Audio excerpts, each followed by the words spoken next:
आपण पाहताय न्यूज 18 लोकमत आणि सुरुवातीलाच एक बातमी लस आली आणि गोंधळ उडाला अशा प्रकारची स्थिती झाली आहे। कारण सुरुवातीला लस घेण्यासाठी लोक तेवढी गर्दी करत नव्हते, पण आता लस प्रत्येकाला हवी आणि त्यामुळे काहीसा गोंधळ उडतोय। पुण्यात जाऊयात। पुण्यामध्ये आजपासून लसीकरणाला पुन्हा सुरुवात झाली आहे, मात्र फक्त फ्रंटलाईन आणि हेल्थ केअर वर्कर्सलाच दुसरा डोस मिळणार आहे।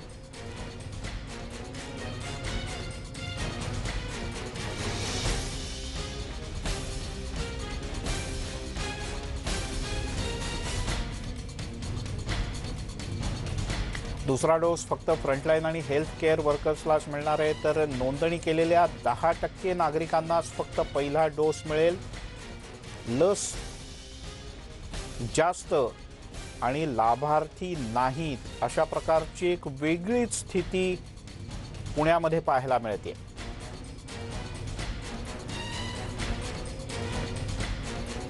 पुण्यामध्ये प्रशासनानं शेवटच्या क्षणी निर्णय घेतला आणि फक्त फ्रंटलाईन वर्कर आणि कोरोना योद्धे यांनाच दुसरा डोस देण्याचा निर्णय घेतला। प्रत्यक्षात अपेक्षेपेक्षा अद्वैत मेहता आपले प्रतिनिधी आपल्यासोबत आहेत। अद्वैत, काय अधिक माहिती आहे? मिलिंद, एरवी आपण बघतो की पुण्यामध्ये लसीकरणासाठी पहाटेपासून रांगा लागतात, अगदी 5 पासून वगैरे प्रचंड गर्दी असते आणि लसी साधारणतः 100 येतात आणि नागरिक येतात 500। आज मात्र आपल्याला काय दिसतंय तर रिकाम्या खुर्च्या दिसत आहेत। आणि ह्याचं कारण काय आहे तर 84 दिवसांची अट प्रशासनाने काल सांगितलं की 84 दिवस पूर्ण झालेल्यांना दुसरा डोस देण्यात येईल। आता याच्यामध्ये झालं असं की नागरिकांचं लसीकरण तर सुरू झालं 1 मार्चपासून, त्यामुळे नागरिक 84 दिवस पूर्णच करू शकत नाहीत। मग राहिले फ्रंटलाईनर्स, त्यांची संख्या कमी आहे। आता मी एका केंद्रावरती आहे, रमाबाई आंबेडकर, इथं केवळ 4 ते 5 लोक झालेले आहेत आणि अपेक्षित इतर लस आलेले आहेत 100। आता 10 डोस असतात एका कुपीमध्ये, तर किमान 10 लोक आल्याशिवाय कुपी देखील फोडता येत नाही। आपण विचारूयात की काय झालं नेमकं। एरवी केंद्रावरती पहाटेपासून रांगा असतात, गर्दी असते, खुर्च्या, आज काय झालं नेमकं? म्हणजे रोज सकाळी पहाटे 4-5 वाजल्यापासून गर्दी असते इथे, पण आता कसं झालं आहे, हे नवीन सरकारचा नियम आला आहे 84 दिवसांचा, त्यामुळे काय झालं, गर्दी कमी झालेली आहे। आणि आज जे लसीकरण केलं जाणार आहे ते 84 दिवस पूर्ण झालेल्यांचं केलं जाणार आणि नागरिकांचं लसीकरण 1 मार्चपासून झालं, त्यामुळे नागरिक तर नाहीच आहेत। त्यामुळे आता फ्रंटलाईनरच फक्त आहेत। किती फ्रंटलाईनर आलेले आहेत? किती डोस किती आलेले आहेत आणि लोक किती आले? फ्रंटलाईन वर्कर्स फक्त कमलाणी रूलला चालू आहे। आमच्या इथे 45+ जे शेड्यूल्ड अपॉइंटमेंट्स आहेत फर्स्ट डोसचे, त्यांचे चालू आहेत। त्यांचे ऑलरेडी 5 जणांना आम्ही दिलेले आहेत। पण एरवी प्रचंड गर्दी असते, म्हणजे साधारणतः आज 84 दिवसाच्या अटीमुळे हे झाले। हो, त्याच्यामुळे झालेलं आहे। गर्दी कमी आहे कारण 84 डेजचं त्यांनी एक हे ठेवलेलं आहे, तो निकष लावलेला आहे, तो लावलेला आहे। त्यामुळे आपल्याला डोस किती आले? 100 आलेले आहेत। त्यातले 5 शेड्यूल 45+चे फर्स्ट डोसचे झालेले आहेत। 5 जणांना आम्ही बोलवलेलं आहे, ते येत आहेत। एवढेच आता तरी आहेत, म्हणजे 10च थोडक्यात असं म्हणत की आपण 100 डोस आहेत पण 10च लोक आहेत। पण मग आता या परिस्थितीमध्ये उरलेल्या 90 डोसचा काय करायचं? आमच्याकडे नंबर आहेत, फोन नंबर आहेत, त्यांना आम्ही कॉन्टॅक्ट करतो आहेत, त्यांना आम्ही बोलवतोय आम्ही दुपारपर्यंत। हो, म्हणजे आमचे आता 90 डोसेस होण्यासाठी आम्ही प्रयत्न करतोय, त्यांना बोलवतो। ते 90 डोस हे दुसऱ्यांना प्राधान्य देणार का पहिल्यांना पण देणार आपण? नाही, पहिल्यांदा फक्त 10% द्यायला सांगितले। त्यातले ऑलरेडी 5 झालेले आहेत, 5 डोसेसचे लोक येत आहेत। म्हणजे हे 84 दिवसांच्या अटीमुळे हे दृश्य वेगळं बघायला मिळते। एरवी प्रचंड ताण असेल ना? गर्दी असते, खूप गर्दी असते। कधीपासून येतात लोक? पहाटे 5 वाजल्यापासून येतात। आणि साधारणतः डोसेस 100 असतात आणि लोक किती येतात? 400-500 किती असते गर्दी? नाही, एवढी गर्दी नसते कारण आता सगळे ऑनलाईन अपॉइंटमेंट झालेले आहेत, त्याच्यामुळे लोक पण असे एवढ्या पहाटे काय येतात? मग लोक 5 वाजता नंबर लावण्यासाठी येतात, टोकन लावण्यासाठी। त्यामुळं मिलिंद, जसं आता डॉक्टरांनी पण सांगितलं, स्वयंसेवी कार्यकर्त्यांनी पण सांगितलं की एरवी इकडं पहाटे 5 पासून लोक येतात नंबर घेण्यासाठी आणि डोसेस असतात 100, दुप्पट तिप्पट गर्दी असते। पण 84 दिवसांच्या अटीमुळे पात्र लाभार्थी खूप कमी आहेत। जसं त्यांनी सांगितलं की आत्तापर्यंत फक्त 5च आलेले आहेत, आणखीन 5 म्हणजे 10, आत्तापर्यंत तरी फक्त 10च लाभार्थी इथं आलेले आहेत। 100 डोस आहेत। आता त्यांच्याकडे जी नोंद आहे, ज्यांनी पहिला डोस घेतलेला आहे आणि त्यांची मुदत हे आहे, त्यांना आता फोन करून इथं बोलवलं जाईल आणि त्यांना डोस दिले जातील। पण कुठंतरी याचा विचार करायला हवा नियोजन करताना, कारण जसं आपण बघितलं की काल पहिल्यांदा हा निकष जाहीर केला, त्याच्यामध्ये नागरिक पण होते, मग नंतर लक्षात आलं की नागरिकांना तर लसीकरण 1 मार्च नंतर करण्यात आले, त्यामुळे नागरिक नसतील। मग केवळ हेल्थ वर्कर्स किंवा फ्रंट लाईनर्स असं म्हटलं गेलं, बरोबर. पण त्यांची संख्या ही निश्चितपणे कमी आहे, कारण अनेकांनी घेतलं असेल. त्यामुळे होतंय असं की जसं म्हटलं बरं. की दररोज दृश्य काय अद्वैत, असतं पुण्यामध्ये, काल भल्या मोठ्या काल रांगा. परवा तू याच ठिकाणून लाईव्ह रिपोर्टिंग केलं होतंस आणि मला तेव्हाची दृश्य आठवत आहेत आणि त्याची मला आठवण झाली. भरपूर गर्दी होती, लांबच्या लांब रांगा लागल्या होत्या आणि कस्तुरबा च्या इथे तर पहिल्या मजल्यावर अशी पूर्ण युटर्न करून रांग लागली होती. इथे उभं राहायचं का तिथे उभं राहायचं असाही थोडासा गोंधळ होता. आज मात्र खुर्च्या रिकाम्या दिसत आहेत ना सगळ्या.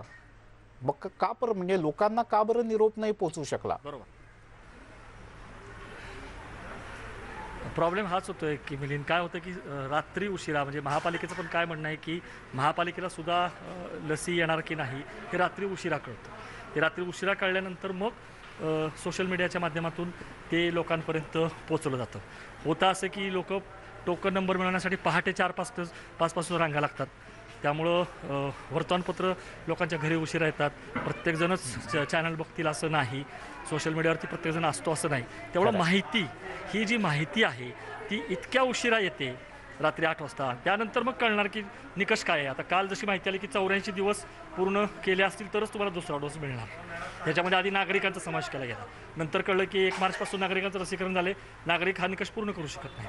त्यामुळं मग या सगळ्या गोंधळाअभावी, ज्याला आपण भोंगळ कारभार म्हणतो, कुठंतरी सरकारने नियोजन केलं पाहिजे. जसं म्हटलं, हे पण चांगलं नाही आहे की लसी कमी आहेत आणि लोक जास्त आहेत. आणि आजची जी दुर्मिळ परिस्थिती आहे, लसी आहेत पण लोक कमी आहेत, हे पण योग्य नाही. नाही अद्वैत, अगदी थोडक्यात म्हणजे सुरुवातीच्या काळात SMS जायचा, रजिस्ट्रेशन केलं की SMS जायचा. आता SMS जात नाही आणि वेळेच्या करता कन्फर्मेशनचा तर SMS जातच नाही सिस्टीममधनं. त्यामुळे पालिकेलाच स्वतःला काहीतरी मेकॅनिझम स्वतःचा डेव्हलप करायला लागेल असं वाटतं थोडक्यात. डेव्हलप करावं लागणारच आहे वाटतं. पालिकेचं म्हणणं आहे की राज्य सरकार आणि केंद्र सरकार यांनी समन्वय साधणं अपेक्षित आहे. मुळात मिलिंद, लस किती मिळणार आहेत, कुठल्या मिळणार आहेत, कोवॅक्सिन मिळणार आहेत का, कोविशिल्ड मिळणार आहेत का, आणि निकष, हा जो निकष आहे की इतक्या दिवसानंतरच पात्र असतं, हे सगळं आधी कळलं पाहिजे, खूप आधी कळलं पाहिजे, तर ते लोकांपर्यंत पोहोचवलं जाईल. जर पालिकेलाच हे रात्री उशिरा 8 वाजता कळणार असेल, त्याच्या पुढं नागरिकांना कसं कळणार? आणि मग अशा प्रकारचे जे गोंधळ आहेत ते होत राहणार. त्यामुळे कुठंतरी पालिका असेल, राज्य सरकार असेल, केंद्र सरकार असेल, सगळ्यांनी समन्वय दाखवून हे काम केलं पाहिजे, तरच नागरिकांना दिलासा मिळू शकतो. बरोबर आहे अद्वैत. आपण अपेक्षा करूयात की या यंत्रणा परस्परांमध्ये समन्वय दाखवतील आणि केवळ पुण्याच नाही तर महाराष्ट्रातल्या अन्य ठिकाणी अशी वेळ होऊ नये की 500 लस आलेल्या आहेत आणि 50च लोक आलेत आणि मग त्या लसचं काय करायचं. एका वेळेला तर 10 जण कमीत कमी आल्याशिवाय ते वायल उघडताच येत नाही, तो जो बॉक्स आहे तो. आणि जसं आता पुण्यात थांबायला लागलं लोकांना, तशी परिस्थिती ओढवू नये. अद्वैत, तुर्तास धन्यवाद या माहितीबद्दल. आणि ज्यांनी हा आपला रिपोर्ट पाहिला असेल, पुणेकर असाल तुम्ही जर का नोंदणी केली असेल आणि पहिल्या डोसच्या करता तुम्ही पात्र असाल तर तुम्ही जाऊन लस घेऊ शकता. अद्वैत, तुर्तास धन्यवाद. आणि आता म्युकरमायकोसिस या झपाट्यानं वाढत चाललेल्या आजाराबद्दलच्या काही महत्त्वाच्या बातम्या.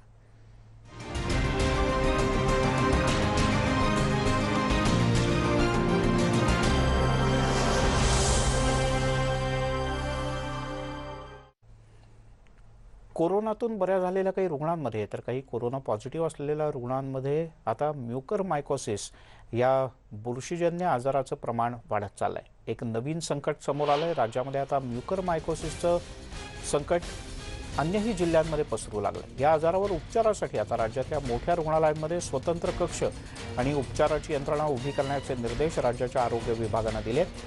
म्युकरमायकोसिस विकारावरील उपचारांसाठी कान, नाक, घसा, नेत्ररोग, मेंदूविकार आणि प्लास्टिक सर्जरी इत्यादी 5 ते 6 तज्ज्ञ डॉक्टरांची आवश्यकता भासणार आहे. त्यामुळे राज्यातील शासकीय आणि खाजगी वैद्यकीय महाविद्यालयांच्या रुग्णालयात असे कक्ष उभारण्यात येत आहेत. मुंबईमध्ये यासाठी तज्ज्ञ डॉक्टरांची एक टीम तयार करण्यात आली. या पाठोपाठ कोरोनाच्या बरोबरच आता वाढत चाललेलं हे एक नवीन संकट, यामुळे चिंताही वाढली. राज्यासह देशातील आरोग्य यंत्रणा यावर विशेष लक्ष ठेवून आहे आणि याच संदर्भात आज आपण विशेष वृत्तमालिका चालवत आहोत, ज्याच्या माध्यमातून आपण या विषयावर अधिकाधिक माहिती लोकांपर्यंत पोहोचवण्याचा प्रयत्न करतोय. तिकडे नाशिकमध्ये म्युकरमायकोसिसचा धोका दिसून येतोय. जिल्ह्यामध्ये म्युकरमायकोसिसचे 115 रुग्ण आतापर्यंत नोंदवले गेले. नाशिकच्या सिव्हिल सर्जननी याबद्दल माहिती दिली. दरम्यान नाशिकमध्ये रेमडेसिवीर, टिसिलीझुमेब या पाठोपाठ आता एम्फोटेरेटिसिन या इंजेक्शनचा सुद्धा तुटवडा निर्माण झाला. यामुळे आरोग्य यंत्रणेच्या मार्फत आता हे इंजेक्शन खरेदी करण्यात येणार आहे.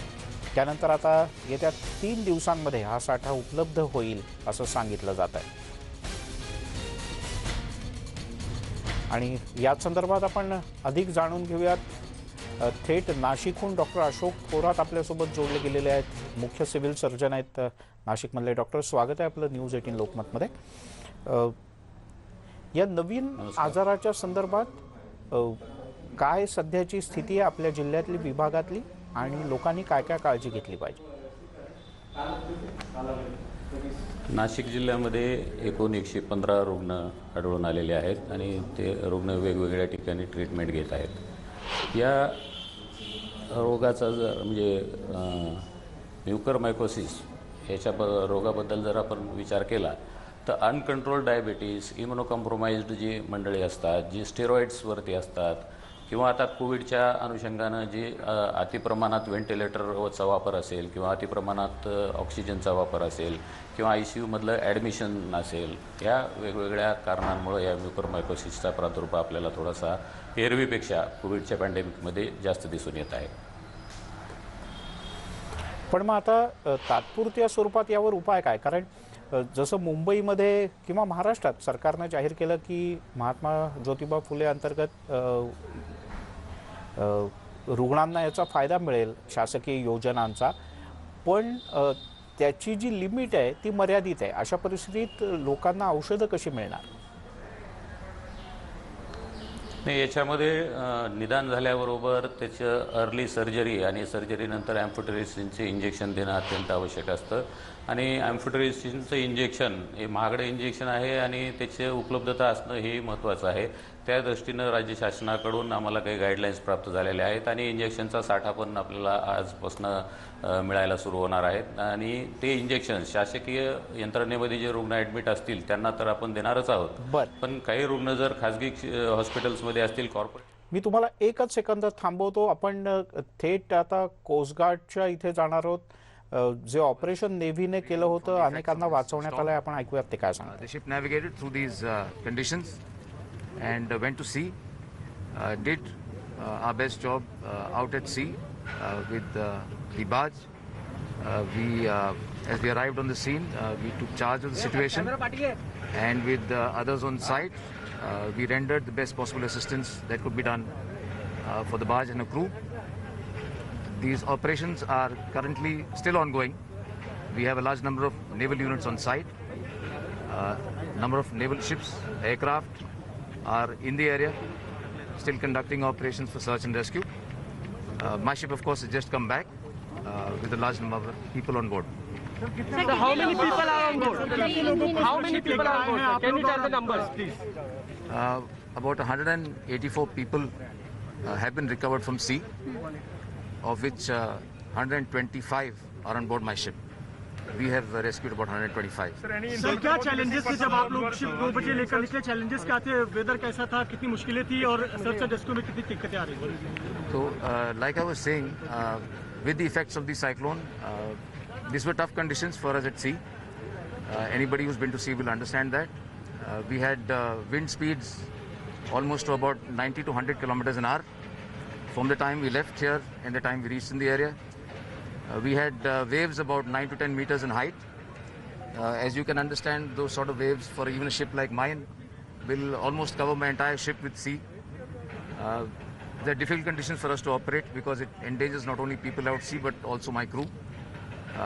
In maritime terms, we call this sea state 8 or 9, which are and gale force winds. These are very high speed winds, very high sea states, which make maneuvering a ship or keeping it up and steady and safe very difficult and very challenging. So how many people are still stuck and how long it will take to rescue them? How long it will take to rescue them? Those are stuck अभी भी still. 77 लोग ऐसे हैं जो absconding जा रहे हैं या जिनका रेस्क्यू किया जाना बाकी है. अभी सी कंडीशंस कैसी हैं और कितना ऑपरेशन आपके लिए दिक्कत हो रहा है? और क्या कोची वापस एक और राउंड लेने जा रहे हैं? Like I said, we have 184 people totally recovered. and the operations are still continuing by naval ships and naval aircraft still in the area. We are still looking out for personnel in the area, and I think we should all be optimistic. Right now, the conditions have improved a lot. It is calmed down quite a bit from what it was 2 days ago. It's much better now. Hopefully, the worst is behind us. Sir क्या INS Kochi फिर एक बार search operation करेगा अंदर जाके फिर एक बार line देगा? Kochi will always be ready. We were ready on the 17th, ready to move in 1 hour. Should we get orders, we'll be ready to move again. There is no issue. Information about the missing persons who have still not been located? Sorry, say again? Any information about the missing persons who have still not been located? Well, the search is still on. We are doing the search to the best of our abilities. You'll appreciate that the area now is bigger because the area, as you see, weather is improved now. Hopefully, we can get some results. Sir, what are the other resources which are still at sea for the search operation? Yeah, like I mentioned, we have 6 ships still out at sea, and at least I'm sure a couple of aircraft, fixed wing and rotary wing. So we have P8s out who are flying. We've got helicopters in air, all looking out at this point. Sir आपके संभव हो पाता है एक हिंदी में थोड़ा brief कर दीजिए सभी को थोड़ा सा हिंदी भाषा के चैनल्स के लिए। अच्छा, कितनी तो कठिन परिस्थिति थी कैसा खराब देखिए, साइक्लोन जब आता है तो किसी भी जहाज़ के लिए समुद्र में ऑपरेट करना काफ़ी चैलेंजिंग होता है। ये जो साइक्लोन निकला था मुंबई से, यहाँ पे हवा की जो रफ्तार थी वो कम से कम 100 किलोमीटर पर आवर के हिसाब से चल रही थी, और समुद्र में जो हमारी लहरें हैं वो कम से कम 9-10 मीटर की हाइट की ऊंचाई पे चलती है। तो इस कंडीशन में ऑपरेट करना, जहाज़ चलाना काफ़ी चैलेंजिंग है, ना सिर्फ मर्चेंटमेंट के लिए लेकिन वॉरशिप्स के लिए भी। इस कंडीशन में जहाँ आपको दिखाई नहीं देता, आपने बारिश में देखा होगा कि कभी कभी बारिश इतनी पड़ती है कि आपके हाथ नहीं दिखते हैं। उसी कंडीशन में भी जहाज़ ऑपरेट हम करते हैं, एक दूसरे के पास जाते हैं, तो इसमें कठिनाई काफ़ी होती है। लेकिन इन कठिनाइयों का सामना करने के लिए नौसेना जो है हम सबको पहले से ट्रेन करती है। हमारे ऑफिसर्स, हमारे सेलर्स, जितने भी नौसैनिक हैं, सब इन कंडीशन में काम करने के लिए सभी तैयार हैं, सभी ट्रेंड हैं।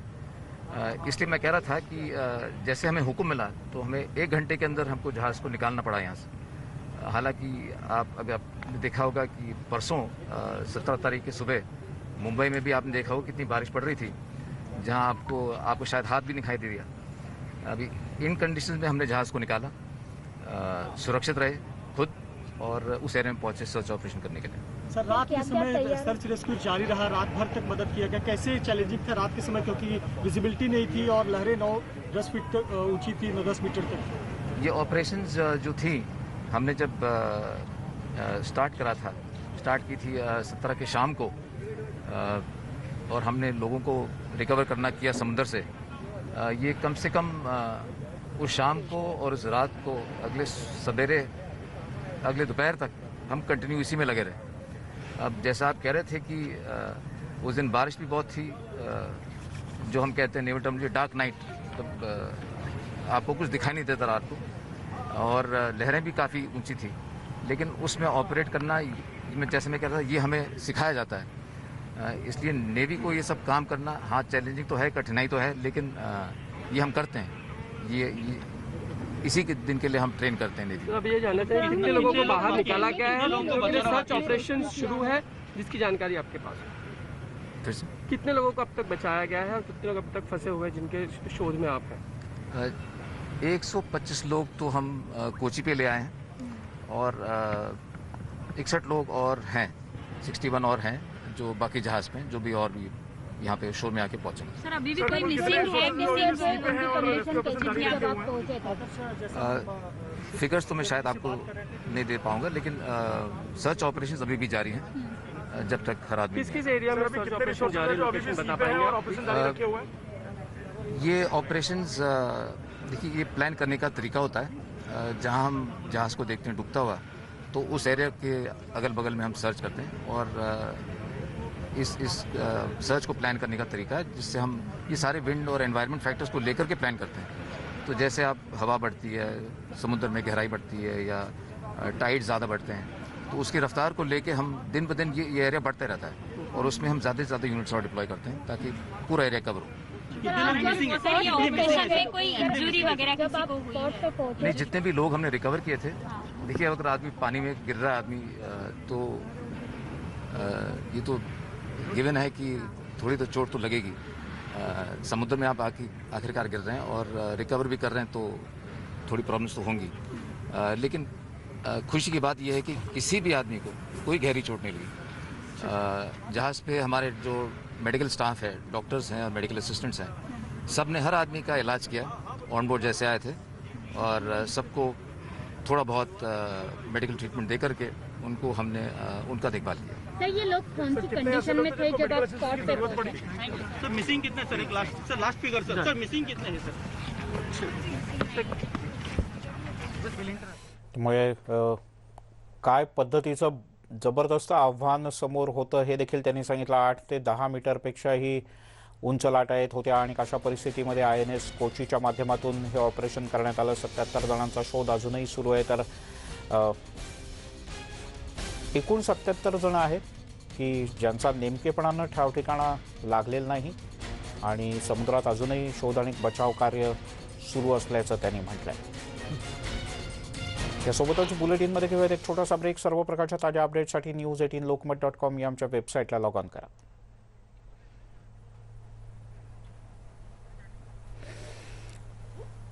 आणि आपण ही दृश्य पाहतोय, हीच ती INS कोची आहे की जिच्या माध्यमातून मदत आणि बचाव कार्य करण्यात आलं। 6 जणांचे मृतदेह आतापर्यंत समुद्रात सापडलेत। काही जणांनी लाईफ जॅकेट घालून समुद्रात उडी घेतली होती आणि त्याच्यापैकी काही जण लापता असल्याचं कळतं।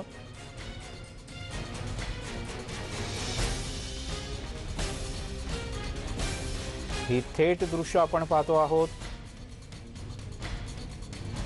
सगळ्यात मधोमध आपल्याला जी मोठी बोट दिसते ती INS कोची दिसते, तर पलीकडच्या बाजूला आपल्याला बॉम्बे हाय दिसतंय की ONGCचं जिथे मदत आणि बचाव कार्य करण्यात आलं आणि बाकीच्या काही छोट्या बोटी दिसत आहेत। INS कोची आता मुंबई बंदरात पोहोचते। उदय जाधव आपले प्रतिनिधी आपल्यासोबत आहेत। उदय, खूप महत्त्वाची माहिती दिली। अतिशय अवघड परिस्थितीमध्ये नेव्ही आणि कोस्टगार्डने हे बचाव कार्य केलं। अजूनही किती लोकांना वाचवण्यासाठी हे बचाव कार्य सुरू आहे? किती वेळ सुरू राहील बचाव कार्य?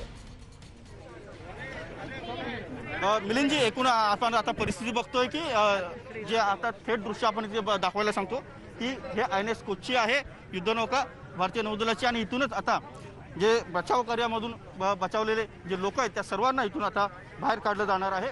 आपण थेट ही लाईव्ह दृश्य बघतोय।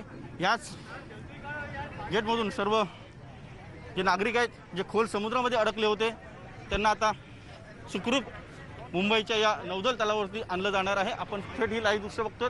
ही INS कोची युद्धनौका आहे भारतीय नौदलाची आणि ती गेले 2 दिवस खोल समुद्रामध्ये बचाव कार्य करत होती। INS कोची सोबत इतरही युद्धनौका होत्या, त्या सर्वांनी मिळून अशा एकूण 6 युद्धनौका होत्या। INS तलवार होती, INS कोलकाता होती, INS बेतो होती, INS बियास होती। या सर्व भारतीय नौदलाची युद्धनौका गेले 2 दिवस खोल समुद्रामध्ये रेस्क्यू ऑपरेशन करत होती।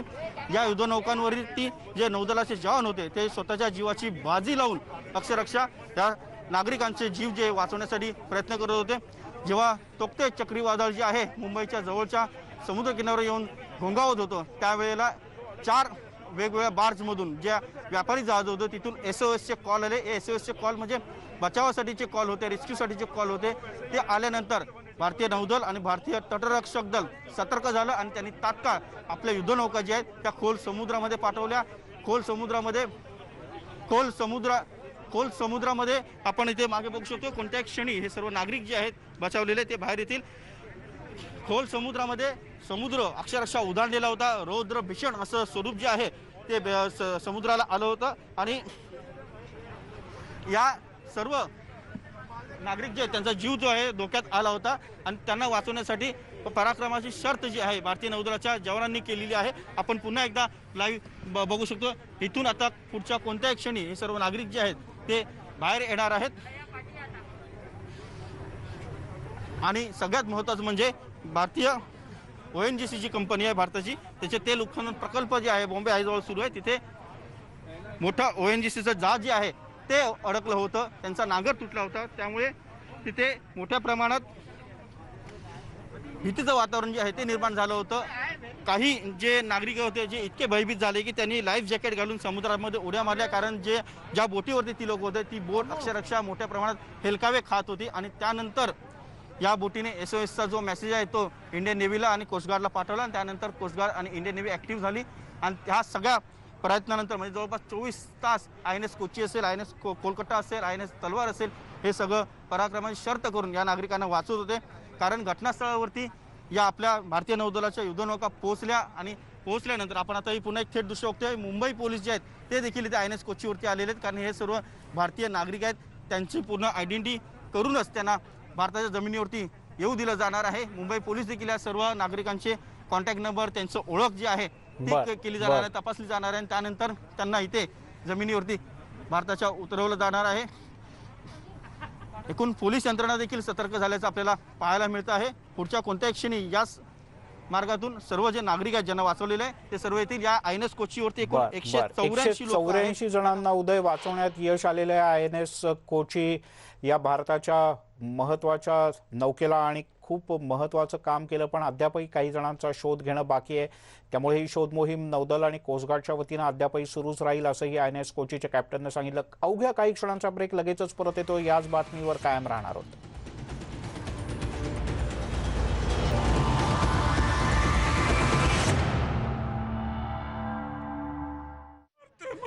कुछ बोलने को नहीं हम उड़ीसा से, लेकिन हम लोग समुद्र। मैं 11 घंटे समंदर के पानी में रहा हूँ। इसके बाद में नेवी वालों ने आके मेरे हम लोगों को बचाया है। कैसे बचाया? नेवी ने बचाया। एक और जान यहाँ पर बची है। बस में आ जाओ, बस में आ जाओ।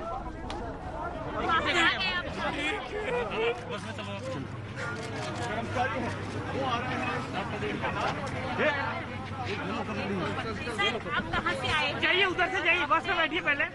सर, 2 दिन थे आप पानी में ही, क्या परिस्थिति थी? बहुत बड़ा तूफान था। 15 उसमें पानी में था।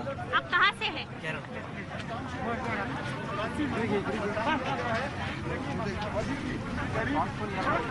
आपण ही दृश्य पाहण्याचा प्रयत्न करूयात. INS कोचीवरून सुटका केलेले लोक हळूहळू इथे येत आहेत. रिकवरी की हमारे जवान आप कैसे इस संकट में? अभी बहुत अच्छा से हम लोग रिकवरी किया। नेवी ने आपको कैसे बचाया? नेवी ने आपको कैसे? बहुत रिक्स करके बचाया हम लोग।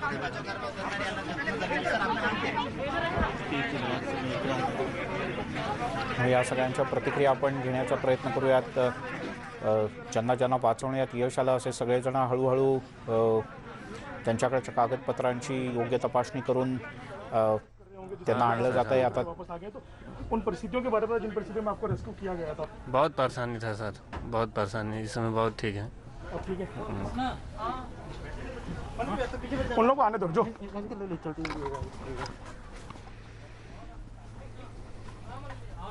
यहाँ से थोड़ा विजुअल भी लेते रहो। उदय जाधव आपले प्रतिनिधी आपल्यासोबत आहेत. उदय, काय भावना आहेत या ज्यांचा जीव वाचलाय, जे सगळेजण पोहोचलेत, काय भावना व्यक्त करतायत? कशा परिस्थितीतून बाहेर आलेत? मिलिंदजी, हे सर्वजण अक्षरशः मृत्यूच्या दाढेतून परत आलेले आहेत. अनेकांच्या डोळ्यांमध्ये अश्रू देखील दाटून आलेले आहेत. आपल्या कुटुंबाशी कधी एकदा संपर्क करतो असं त्यांना झालेलं आहे. आपण ते मागे थेट बघू शकतो. आणखीन काही कर्मचारी जे ONGCचे आहेत ते इथे परत येताना आपल्याला पाहायला मिळत आहेत. ते सगळे भारावून गेलेले आहेत. नौदलाने त्यांना खूप मोठी मदत दिलेली आहे, केलेली आहे. त्यांना वाचवलेला आहे. त्यांचा जीव इथे आल्यानंतर कधी एकदा कुटुंबाशी संपर्क करतो असं या सगळ्यांना झालेलं आहे. आपण इथे थेट बघतो भारतीय नौदलाचे जवान त्यांना सुखरूपपणे बसमध्ये पोहोचवत आहेत.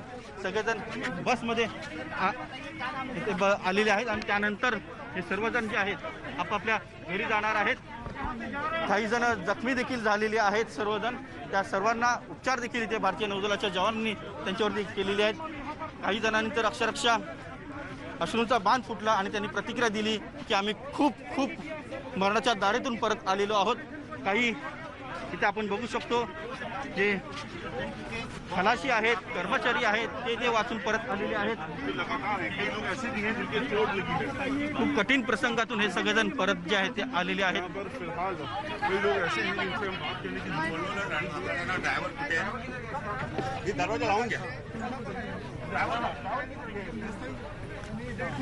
स्वाभाविकपणे चोट लगा है। बोल पाने की पोजीशन में है तो हमसे बात कर सकते हैं थोड़ी देर और? हाँ बात कर सकते हैं। चलिए, अब थोड़ा रिलैक्स महसूस कर रहे हैं? हाँ सर। नेवी के लोग जब आपके पास पहुंचे तो उन्होंने किस तरीके से मदद की, आपको कुछ बता पाएंगे? बहुत बहुत धन्यवाद वो लोग को, उन लोग के लिए तो आज हम जिंदा है, नहीं तो कोई नहीं बचता। आपके बाकी साथियों की स्थिति के बारे में बता पाएंगे कुछ जो अभी? वो हमारा जैसा ही स्थिति है सबका।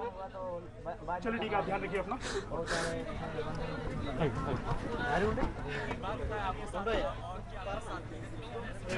मुझे बताइए, आप जब बाज पे थे, वहाँ से पहले क्यों नहीं हटाया गया? अब वो किसका गलती बताऊं, या फोन वाले का गलती है कि हमारा बाज का किसका गलती है, वो लोग जान सकते हैं। हाँ। वो लोग बोला कि नहीं, ज्यादा बड़ा नहीं है, छोटा है। ये किसने बोला कि ज्यादा बड़ा नहीं है? हमारा जो बाज का इंचार्ज है, हाँ, उन्होंने बताया। वो बाज के इंचार्ज अभी कहाँ पर हैं? उनका कोई पता नहीं है, बता रहे हैं। अभी लोगों ने भी पता करने की कोशिश की, अभी तक उनका कोई पता नहीं चल पा कोई रहा। पता नहीं चला है कहाँ है कहाँ नहीं है। हाँ हाँ हाँ। कूदा तो चोट लगा। मीडिया वाले 2 मिनट। जी सर, आप प्लीज नीचे आइए। ओके ओके सर, जी बिल्कुल। आपको किस तरह से नौसेना ने बचाया जवान? अरे अब क्या बताऊं सर, अब बचाया है तो हम लोग को पैसा मिल रहा है। आपण आणखीन काही लोक जे आहेत त्यांना वाचवलेलं आहे, ते इथे परत येते, आपण त्यांच्याशी देखील बोलण्याचा प्रयत्न करणार आहोत। उदय जाधव आपले प्रतिनिधी आता इथे आहेत, जिथे INS कोची ही नौका पोचलेली आहे।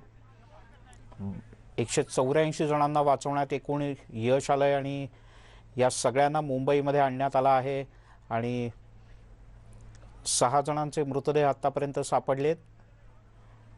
यापैकी कोणाची नावं अद्याप अधिकृतपणे सांगण्यात आलेली नाहीत, पण अतिशय भावपूर्ण अशा प्रतिक्रिया स्वाभाविक आहे। 8 ते 10 मीटर उंचीच्या भयानक लाटा पाहिल्यानंतर कोणालाही धडकी भरू शकते आणि तशीच धडकी स्वाभाविकपणे जरी समुद्रात काम करत असले तरी हे सगळेच जण काही काळ भांबावून गेल्याचं आपल्याला पाहायला मिळत आहे। जेमतेम वाचलो अशी भावना व्यक्त करतायत, अनेकांच्या डोळ्यात पाणी आहे आणि अतिशय भीषण अशा प्रकारचे दिवस काही तास अनुभवून ही सगळी मंडळी परत आली आहेत। साइक्लोन आते तो बाढ़ जब डूबने लगा तब हम लोग बताए सब।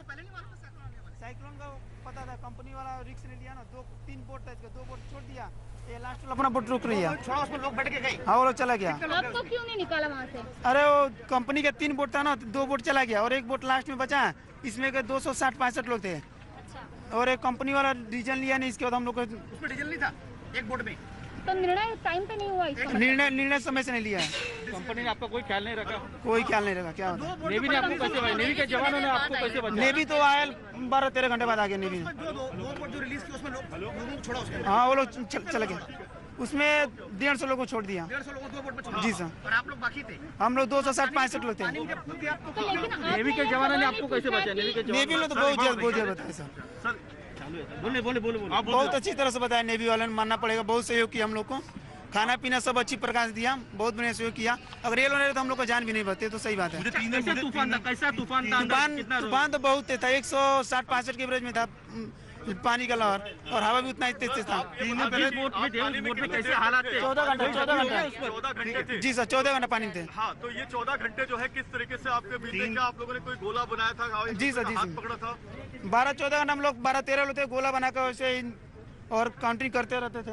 उसमें 2-3 लोग का जान चला गया। 3 दिन पहले जब ये वाली बात पता थी, 3 दिन पहले से पता थी कि वहाँ पे तूफान आने वाला है, आप लोगों को उस बात से हटाया क्यों नहीं गया था? वो तो कंपनी के ऊपर है ना, कंपनी हटाए तभी वर्कर हट सकता है ना। आपको क्या कहा गया था? आपको कहा गया था? वो कंपनी वाला बोला साइक्लोन आने वाला है, उसके बाद बार्ज इंचार्ज और कंपनी वालों ने कुछ रीजन नहीं लिया। ये जो साइक्लोन आने वाला था, फिर भी आपका क्यों नहीं हटाया गया? ये सिर्फ वो सवाल जो पूछ रहे हैं, जी बताएं।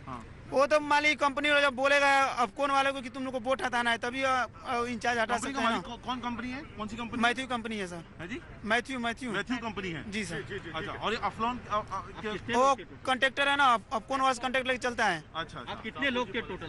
हम लोग टोटल 265-70 लोग थे, 160-65 लोग बचा है, बाकी सब लोग का लापता ही है। बाकी लोग कहाँ पर है? बाकी लोग अभी तक किसी ने बात पाया, अभी सभी लोग लापता ही है। घर वालों को पता है कि आप सुरक्षित हैं? अभी घर वालों अभी शादी घर पे बात नहीं हुआ है, मोबाइल में कुछ भी नहीं बचा, एटीएम सब कुछ चला गया है। इतना बताइए बाकी के लोग कहाँ गए? मिसिंग है, वो कहाँ पर है? बाकी लोग मिसिंग है, वो कहाँ पर है? अभी लोग तो आधा लोग तो लोग इतनी नहीं है। सबने जब लाइफ जैकेट पहनी थी तो बाकी के लोग कहाँ गए? और आधी लोग तो चले गए। कहाँ चले गए? पानी में बह गए? बहुत बड़े कुशीनगर जो मिसिंग है उन्होंने लाइफ जैकेट पहना था।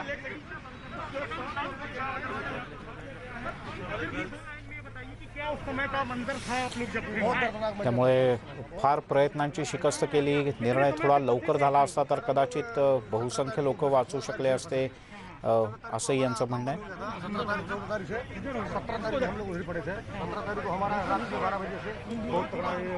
त्यामुळे तोतके वादळाचा मोठा फटका बसलेला दिसतोय. जे ऑइल प्लांटवर काम करत होते खोल समुद्रात, पण INS कोचीनं कसोशीने प्रयत्न केले आणि मोठ्या आव्हानाचा सामना करत बहुसंख्य लोकांना वाचवण्याचा प्रयत्न केला, पण अद्यापही शोध अनेकांचा सुरू आहे. आणि INS कोचीनं आपलं किंवा नेव्हीने आणि कोस्टगार्डने आपली शोध मोहीम अद्यापही थांबवलेली नाही. 77 जणांचा शोध अजूनही सुरू आहे. समुद्राच्या पाण्यात भर वादळात हे सगळेजण समुद्रात अडकून पडले होते आणि INS कोची मुंबई बंदरात दाखल झाले. आणि किती भीषण परिस्थितीमध्ये INS कोचीच्या जवानांनी काम केलं हेही आपल्याला कळतंय. उदय जाधव आपले प्रतिनिधी आपल्यासोबत आहेत. उदय, सर बहुत अच्छे ढंग से किया. खूपच भावनिक असा प्रसंग आपल्याला इथे पाहायला मिळतोय. मेरा शिव प्रसाद उपाध्याय नाम है, मैं यूपी से हूँ सर. कहाँ से हो? बस्ती जिला से हूँ मैं. कैसे बच गए? कैसे बच गया? सर अपने भगवान की वजह से बच गए हम लोग. नेवी ने आपको कैसे बचाया सर? बचा लिया, रेस्क्यू करके हम लोग को बचा लिया, उठा लिया रात में. हाँ सर.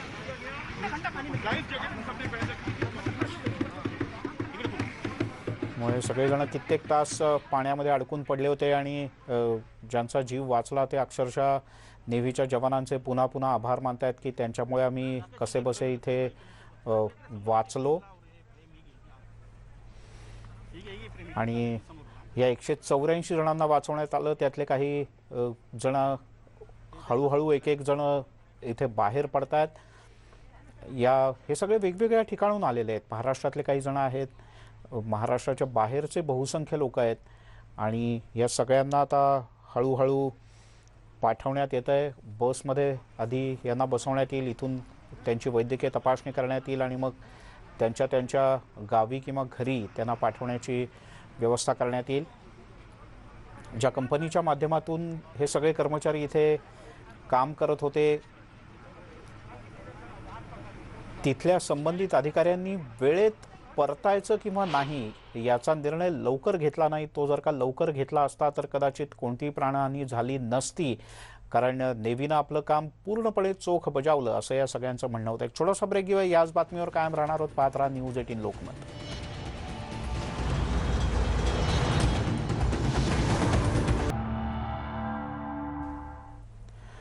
आपण पाहताय न्यूज 18 लोकमत. आपल्या सगळ्यांचं ब्रेकनंतर पुन्हा एकदा स्वागत. INS कोची मार्फत कशा पद्धतीचं बचाव कार्य सुरू आहे हे सगळं आपण पाहिलं काही क्षणांपूर्वी. न्यूज 18 लोकमतवर याच्या सर्व अपडेट्स तुम्ही आमच्या वेबसाईटवर, यूट्यूबवर आणि फेसबुकवर घेऊ शकता. याच्या संदर्भातली माहिती आम्ही तुम्हाला देत राहू. पण लसीच्या तुटवड्यामुळे अनेक भागात अडचणी निर्माण होत आहेत आणि केंद्रीय मंत्री नितीन गडकरी यांनी लसीचा पुरवठा वाढवण्यासंदर्भात काही महत्त्वपूर्ण वक्तव्य केलं आहे. देशांतर्गत कंपन्यांना साथीच्या रोगावर नियंत्रण मिळवण्यासाठी लस तयार करण्याचा परवाना देण्यात यावा असं नितीन गडकरी यांनी म्हटलंय. किसी बात की डिमांड ज्यादा होती है और सप्लाई कम होता है तो प्रॉब्लम क्रिएट होता है. तो ये वैक्सीन वाली कंपनी एक के बजाय 10 लोगों को लाइसेंस दे और रॉयल्टी भी ले, कोई सेवाभावी करके ना करे. और जैसे मैंने ये दवाइयां न होने वाली तैयार कर ली तो वैक्सीन का प्रोडक्शन अगर 10 जगह खुल जाएगा, जैसे हापकिन को इंपॉर्टेंस मिला है, तो मनसुख भाई, मेरा अनुरोध है कि आप हर राज्य में 2-2, 3-3 लेबोरेटरी ऑलरेडी है। मेरी जानकारी है कि उनकी क्षमता भी है और उनके पास इंफ्रास्ट्रक्चर भी है। फार्मूला देकर इनका उनके साथ कोऑर्डिनेशन करके अगर ये संख्या बढ़ाएंगे तो पहले उनको कहिए देश में दीजिए, बाद में ज्यादा होगा तो एक्सपोर्ट करिए। तो मुझे लगता है ये तुरंत 15 दिन 20 दिन में हो सकता है।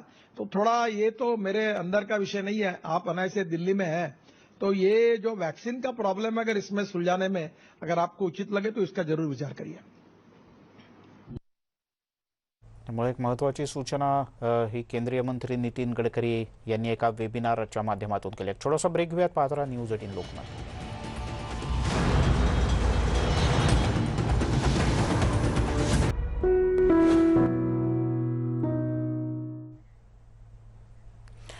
ब्रेक नंतर आपलं स्वागत। आणि आता आपण पाहणार आहोत रुग्णसेवा करणाऱ्या एका देवदूताची गोष्ट। कोरोनाच्या महामारीत रुग्णांवर उपचार करण्यासाठी डॉक्टर प्रयत्नांची शर्थ करतात। इतकंच नाही तर काही डॉक्टरांच्यावर दुःखाचा डोंगरही कोसळलेला असतो। असंच काहीसं झालं औरंगाबाद जिल्ह्यातल्या लासूर गावातील डॉक्टर रणजित गायकवाड यांच्याबद्दल। पण त्यांनी आपल्या सगळ्यांसमोर माणुसकीचं एक नवीन उदाहरण घालून दिलं। 15 मेला रणजित गायकवाड यांच्या वडिलांचं निधन झालं। वडिलांच्या मृत्यूचं दुःख असतानाच त्यांच्या मनात रुग्णांची काळजी सुद्धा होती आणि त्याच काळजीतून दुसऱ्याच दिवशी डॉक्टर रणजित गायकवाड पुन्हा एकदा कोविड केअर सेंटरमध्ये दाखल झाले। वडील आता हयात नाहीत, मात्र आपण अनेकांचे प्राण वाचवू शकतो या भावनेतून डॉक्टर गायकवाड यांनी लगेच कामाला सुरुवात केली। डॉक्टरांना कोविड सेंटरमध्ये पाहिल्यानंतर रुग्ण आणि त्याच्या नातेवाईकांनी आश्चर्य व्यक्त केलं, तर काही जणांनी सुटकेचा निश्वास सोडला। एवढ्या मोठ्या दुःखात असतानाही डॉक्टर अवघ्या काही तासात पुन्हा रुग्णसेवेसाठी परत आले। रुग्णांकडे आणि त्यांच्या नातलगांकडे डॉक्टरांचे आभार मानण्यासाठी शब्द नव्हते। आपण थांबणं, भावनिकतेमुळे काम न करणं किंवा भावनिकतेला महत्त्व देणं मला काही पटलं नाही आणि इतके सगळे लोक, इतके सगळे सिरियस पेशंट आयसीयूत असताना मला काही चैन पडलंच नसतं। माझ्या वडिलांची मला अशी शिकवण होती, त्यांचा विज्ञानाचा दृष्टिकोन होता, ते समाजवादी विचाराचे होते। त्यांनी मला वारंवार सांगितलं, शिकवलं, संस्कार केले की बाबा आपल्यावर आलेल्या संकटाला आपण धैर्याने सामोरं गेलं पाहिजे आणि नेहमी भावनिकतेपुढे कर्तव्याला महत्त्व दिलं पाहिजे। भावनिकतेपुढे आपण थांबता कामा नये असं आहे। नेटवर्क 18 प्रत्येक भारतीयाला कोविड-19ची लस मिळेल याची खात्री करण्यासाठी मदत करू इच्छितं। तसंच लसीकरण जागरूकता वाढवण्यासाठी फेडरल बँक आणि नेटवर्क 18 संयुक्त विद्यमानं राबवत असलेल्या संजीवनी अ शॉट ऑफ लाईफ या उपक्रमाचं समर्थन करा, जेणेकरून लसीकरणाच्याबद्दल जागरूकता अधिकाधिक वाढेल। यासोबतच या बुलेटिनमध्ये इथे थांबूयात। सर्व प्रकारच्या ताज्या अपडेट्ससाठी news18lokmat.com या आमच्या वेबसाईटला लॉग ऑन करा। फेसबुक आणि ट्विटरवर आम्हाला फॉलो करा।